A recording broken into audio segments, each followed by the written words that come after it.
On March 13, 1997, an extraordinary event occurred across the state of Arizona that has become the subject of great debate in the UFO community. Hundreds, and perhaps thousands of witnesses from all walks of life reported seeing a large V-shaped craft, over a mile across with unusual lights. Suddenly 6 amber orbs in a row, totally equidistant from each other, massive span across. Travel slowly and silently by at a very low altitude. Some witnesses who reported being directly underneath it as it passed, said it drifted right over the housetops, so close it seemed they could almost touch it. Witness accounts suggest that at least one unknown craft and possibly others passed directly over Phoenix and penetrated through Sky Harbor airspace, before drifting off to the south towards Tucson.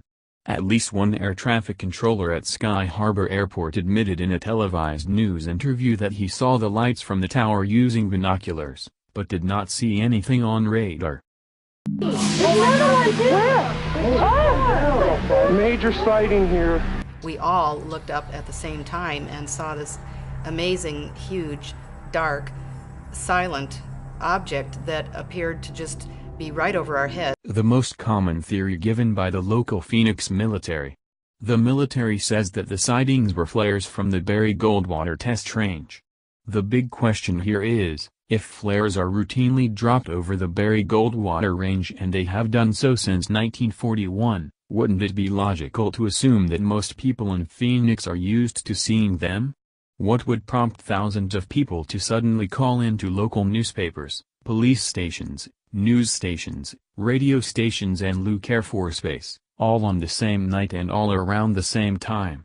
It is plainly obvious that many people saw something very strange, not something as mundane and routine as a flare drop, and felt compelled to report it and find out what it was.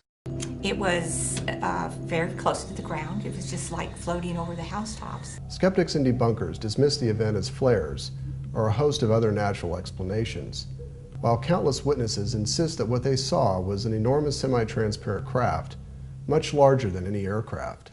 We could not see the whole object from front to back, from side to side. It was so big. I would gauge this object to be several football fields. I mean, like a mile, maybe more than a mile, maybe even 2 miles. It was huge. Theory number 1 is that experimental government aircraft are responsible for the Phoenix lights.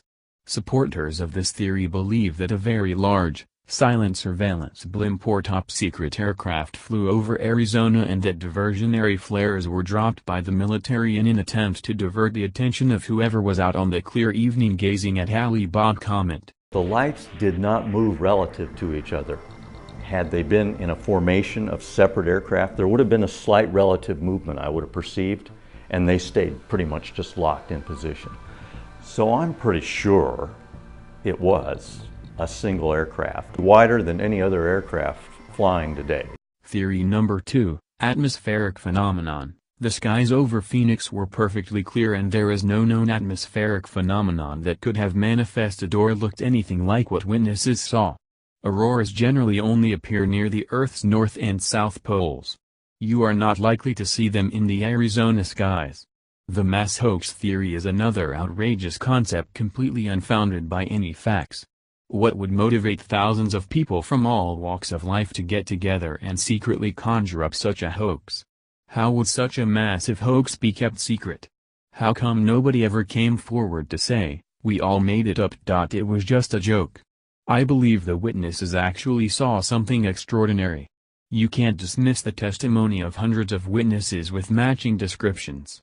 Once you rule out all possible natural and man-made explanations for the Phoenix lights, there is only one explanation that, despite what the debunkers say, cannot be conclusively ruled out. Perhaps, we are being visited by our cosmic neighbors, stopping by to check us out.